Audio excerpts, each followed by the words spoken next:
My gosh, more Somali vintage. Yeah, that's how the boys look like. Yeah. Did you see that?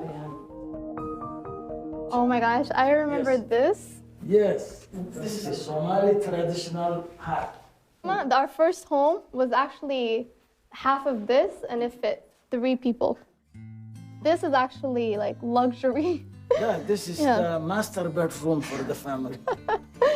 Yeah.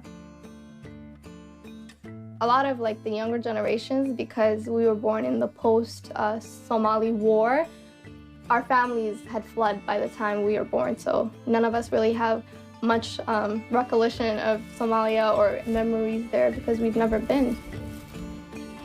I want to go back. Yeah, that's on my checklist.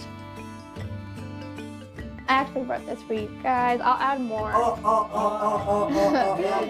This is amazing. This one